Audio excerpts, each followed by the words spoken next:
जय श्री राम। आज हम बात करने जा रहे हैं महालक्ष्मी व्रत, जो कि राधा अष्टमी से लेकर आपको आश्विन मास की कृष्ण पक्ष की अष्टमी तक चलने वाला है। यह भाद्रपद मास की शुक्ल पक्ष की अष्टमी से लेकर ये आश्विन मास की कृष्ण पक्ष की अष्टमी तक, मतलब ज्योत पुत्रिका से एक दिन पहले तक ये पूजन चलने वाला है। इस पूजन में आपको 16 दिन का व्रत रखना है। कभी कभी तिथि के 6 हो जाने से ये 15 दिन का भी व्रत रहता है, लेकिन मान्यता ये है कि ये 16 साल तक इस अनुष्ठान को, इस व्रत को किया जाता है।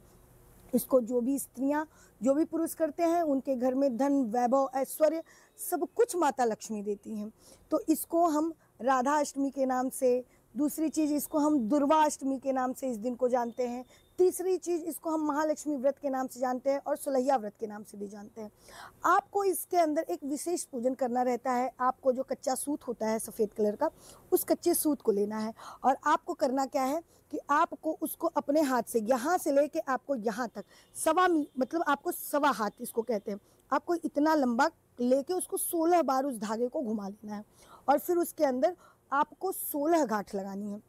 बहुत सारे लोग तो अपनी मनोकामना बोलते हुए उस गांठ को लगा लेते हैं, लेकिन आप मेरी बात मानिए तो मनोकामना तो आपके मन में चल ही रही है कि मैं किस मनोकामना से या किस चीज़ से। माता महालक्ष्मी का व्रत तो धन, ऐश्वर्य, आपको सुख संपन्नता देने के लिए आता ही है, यही तो व्रत का मेन मोटो है। लेकिन अगर आप श्री सुक्तम के 16 ऋचाओं, मतलब 16 मंत्र हैं, तो एक एक मंत्र से अगर आप एक एक गांठ लगाते हैं, या अगर आप 16 मंत्रों को पढ़ के 16 बार अगर इस गांठ को, जैसे एक गांठ लगाए तो आपने 16 मंत्र को पढ़ा, फिर दूसरी गांठ लगाया तो आपने 16 मंत्रों को पढ़ा, इससे आपको विशेष लाभ होने वाला है, क्योंकि यह श्री सुक्तम ऋग्वेद के सबसे महानतम मंत्र से इसको आप अभिमंत्रित कर देते हैं। आप इस कच्चे सूत की जगह पे आप जो मोली होती है, आप उस मोली को भी ले सकते हैं। फिर इसके बाद इसका पंचोपचार पूजन कीजिए या आप इसका षोडशोपचार पूजन कीजिए। इसको हल्दी के अंदर आप पहले डिप कर लीजिए, फिर इसके बाद इसका पंचोपचार षोडशोपचार पूजन कीजिए। अब इसको क्यों बनाया जाता है? इसको इसलिए बनाया जाता है कि जितनी भी महिलाएं हैं वो अपने हाथ में इसको धारण करती है, कुछ अपने बाएं में करती है, कुछ अपने दाहिने में करती है। अंग आपका ही है, ऐसा नहीं है कि बाएं हमारा है, दाहिना किसी और का है, ऐसा कुछ भी नहीं है। आप अपने हिसाब से, आपके यहाँ कैसा पूजन किया जाता है, आप उस हिसाब से अपने हाथ में इसको धारण करके आप 16 दिन का पूजन करती है। अब कुछ औरतें 16 दिन का व्रत नहीं रख पाती हैं, तो आप शुरू के या तो 3 दिन का व्रत रख लीजिए, या तो आप शुरू का व्रत रख लीजिए, अंतिम दिन का व्रत रख लीजिए और बीच में पूर्णिमा का व्रत रख लीजिए। इससे भी आपका पूजन हो जाता है। या अगर आप व्रत नहीं रखती हैं, अगर आप सिर्फ चौकी बिठाती हैं, तो आप मंत्र, पूजा, ये सारी चीज़ें अवश्य कीजिए। आपको करना क्या है, जब आप इस व्रत को पहली चीज़ तो आप ये जान लीजिए कि ये लग कब रही है। ये 30 अगस्त को ही अष्टमी हमारी लग जा रही है, लेकिन 30 अगस्त को ये दोपहर को लग रही है, इसलिए हम इसको 30 अगस्त को नहीं मनाएंगे, जबकि ये 31 अगस्त को हमें उदया तिथि में मिल रही है, तो हम इसको 31 अगस्त के दिन से ही मनाएंगे। 30 अगस्त को ये 10:46 पे रात में लग रही है और 1 सितंबर के भोर में 12:57 तक रह रही है। और इसका समापन 14 सितंबर को हो रहा है, मतलब ये 31 से शुरू होगी और 14 सितंबर पे इसका समापन होने वाला है।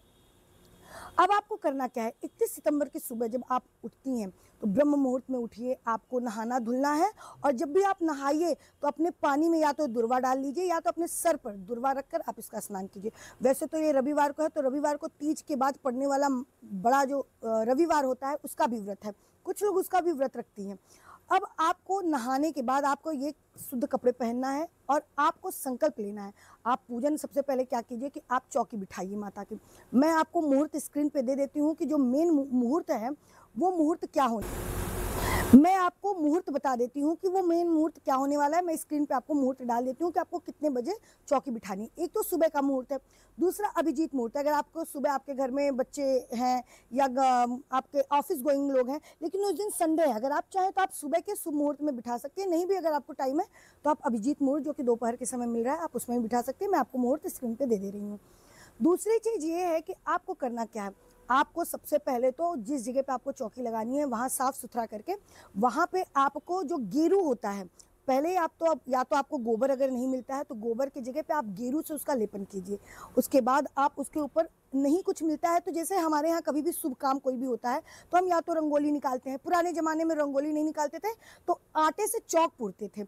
लक्ष्मी को कभी भी बुलाने के लिए गेरू और चौक पूरना बहुत ज़्यादा जरूरी है। मैंने बहुत सारी वीडियो देखी लेकिन ये सारी चीज़ें किसी ने आपको बताई नहीं है। ये बहुत ही माइनर मिस्टेक होता है।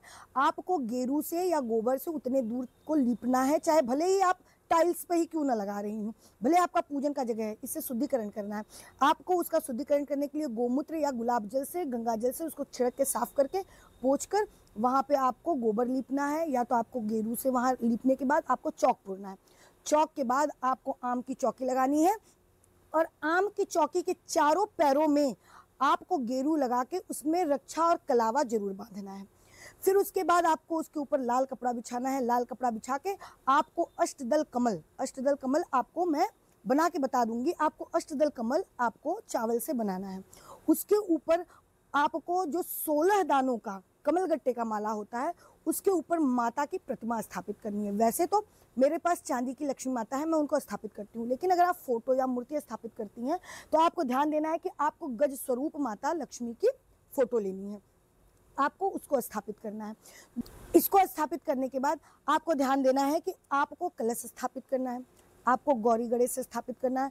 और नवग्रह को तो बिल्कुल भी मत भूलिएगा। बहुत सारे लोग हैं कि वो गौरी गणेश का पूजन करते हैं और वो कलश का पूजन करते हैं, वो माता का पूजन करते हैं, लेकिन वो नवग्रह का पूजन नहीं करते हैं। तो सबसे पहले आपको क्या करना है, आपको अपना आसन लगा के बैठना है। आपको 3 बार आचमन करनी है। 3 बार आचमन करने के बाद आपको, आचमन का भी मैं मंत्र स्क्रीन पे आपको दे रही हूँ। आचमन करने के बाद आपको पवित्र होना है। पवित्री के लिए जो ओम पवित्र पवित्र मंत्र है, आपको ये मंत्र से आपको पवित्र होना है। पवित्र होने के बाद आपको कुशा की पैती धारण करनी है। इसके बाद आपको अपने आसन का पूजन करना है। आसन का पूजन करने के बाद कोई भी अनुष्ठान, कोई भी पूजा बिना संकल्प के पूर्ण नहीं होती है।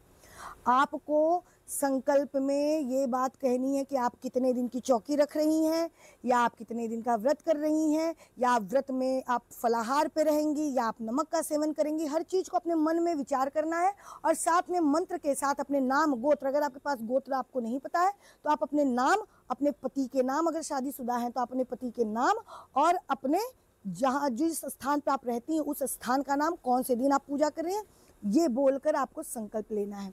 संकल्प लेने के बाद सबसे पहले आपको गौरी गणेश की पूजन करनी है। गौरी गणेश का पूजन करने के बाद आपको कलश पूजन करना है, फिर आपको नवग्रह पूजन करना है, फिर आपका पूजन शुरू होगा माता रानी का पूजन। वो मैं एक सेपरेट वीडियो बना दूंगी कि आपको माता रानी का पूजन कैसे करना है। षोडशोपचार आपको पूजन करना है। दूसरी चीज कि इस पूजन में सूप का बहुत महत्व होता है। सूप को माता लक्ष्मी का स्वरूप मानते हैं। हमारे यहाँ तो जो हमारी मम्मी थी जो है, और जो हमारी दादी हुआ करती थी, हमारी नानी, वो बताती थी कि कभी भी सूप खरीदते हैं तो दरिद्रता और लक्ष्मी ये देख के सूप को खरीदना चाहिए। तो हर शुभ काम में सूप जरूर होता है। उसी तरह इस पूजन में भी सूप का बहुत महत्व है और 16 प्रकार की चीज़ों, 16 श्रृंगार, वो भी 16 होने का बहुत ज़्यादा महत्व है। तो मैं उसका एक सेपरेट वीडियो बना दूंगी कि आपको क्या क्या इसमें और चाहिए। लेकिन आपको इसमें क्या करना है कि आपको 16 दिन अगर आप व्रत नहीं भी रख पाते हैं तो भी आपको कनकधारा स्तोत्र का पाठ करना है। कनकधारा स्तोत्र के साथ साथ आपको श्री सूक्त का पाठ करना है और आपको जो स्क्रीन पे मैं मंत्र दे रही हूँ उस मंत्र का जाप करना है। अब बहुत सारे लोग कंफ्यूज हो जाएंगे कि कमलगट्टे की माला, देखिए हर लोग कमलगट्टे की माला हो सकता है न मिले, हो सकता है बहुत बड़ी कमलगट्टे की माला हो। कभी भी कोई भी मंत्र जब हम मानसिक करते हैं, मतलब ना हमारा ओठ हिलता है ना उसमें से आवाज़ आती है, तो उस मंत्र का फल कई गुना ज़्यादा हमको बढ़ के मिलता है। तो हमें मानसिक आपका जो है भी मंत्र जाप मानसिक करना है। दूसरी चीज़ ये हो गई कि हम मानसिक जाप तो कर रहे हैं, लेकिन कमलगट्टे की माला इतनी बड़ी होती है, कभी भी माले को छिपा के किया जाता है, गोमुखी में डाल कर किया जाता है। गोमुखी आपकी इतनी छोटी होती है, माला इतना बड़ा होता है। तो आपको करना क्या है कि आपको इस मंत्र को स्फटिक की माला पे करना है। स्फटिक की माला भी माता महालक्ष्मी को अत्यंत प्रिय है, अत्यंत प्रिय है वो माता को। तो आपको यह माला, आपको यह जाप स्फटिक की माला पे करना है। आप इसको स्फटिक की माला पे कीजिए। इस मंत्र को सिर्फ करने से, अगर आप व्रत नहीं भी रख पा रही हैं तो आपको सिर्फ यह मंत्र करने से और कनकधारा स्तोत्र करने से और श्री सूक्त करने से आपके जीवन में बल्ले बल्ले जरूर होने वाली है। मैं आपके लिए एक सेपरेट वीडियो लेके आऊंगी कि आपको समापन कैसे करना है, आपको जितने भी चीज आप षोडशोपचार पूजन कर रही हैं तो आपको क्या क्या मंत्र बोलते हुए माता को, जैसे कि हम जब पंचोपचार पूजन करते हैं तो इसमें 5 तरह की चीजें चढ़ाते हैं। ये एक तंत्र का विज्ञान का ये एक तरीका है पूजा करने का। सबसे पहले आप गंध चढ़ाती है। गंध में क्या होगा, आप हल्दी, रोली, चंदन या आप इत्र चढ़ाएंगी। तो आपको कैसे बोलना है, ओम महालक्ष्मी दिव्य गंधम समर्पयामि। दूसरी चीज आपको फूल चढ़ाना होता है, पुष्प चढ़ाना होता है। ये नहीं कि आप दीपक दिखा दिया, या पंचोपचार पूजन का एक सीरीज होता है, आपको पुष्प चढ़ाना है तो आपने बोला ओम महालक्ष्मी दिव्य नमः पुष्पम समर्पयामि। फिर आपको धूप दिखाना होता है, धूप में आप बोलेंगी ओम महालक्ष्मी दिव्य नमः धूपम आघ्रापयामि। फिर आपको दीप दिखाना होता है, ओम महालक्ष्मी दिव्य नमः दीपम दर्शयामि। फिर आपको नैवेद्य चढ़ाना होता है, आप बोलेंगे ओम महालक्ष्मी दिव्य नमः महानैवेद्य अमृत महानैवेद्यम निवेदयामि। तो यह एक कुछ ऐसे मंत्र होते हैं, कुछ ऐसी क्रियाएं, मुद्राएं होती है जिससे आपकी पूजा बहुत ही जल्दी फलित होती है। तो मैं एक सेपरेट वीडियो आपको ये बना के दे दूंगी कि आपको किन किन मंत्रों से, बहुत मतलब ऐसे मंत्र नहीं है कि आप उच्चारण नहीं कर सकते हैं, आप उन किन किन मंत्रों से माता को किस तरीके से कोई चीज समर्पित करती हैं कि वो मंत्र, आपकी भावना और वो क्रिया तीनों मिलकर आपके जो अनुष्ठान है उसको बहुत ही जल्दी फलित कर देते हैं। तो हमारे वीडियो में बने रहिए। इस वीडियो को अपने दोस्त के साथ, अपनी सहेलियों के साथ, अपने परिवार के साथ अवश्य शेयर कीजिए, क्या पता ये वीडियो किसके काम आ जाए। अगर आपको ये वीडियो पसंद आए तो इसको लाइक जरूर कीजिएगा। हमारे फैमिली का हिस्सा बनने के लिए इस चैनल को सब्सक्राइब जरूर कीजिएगा। और मैं ऐसी ही बहुत सारी जानकारी आपके लिए लेके आती रहूँगी। हर हर महादेव।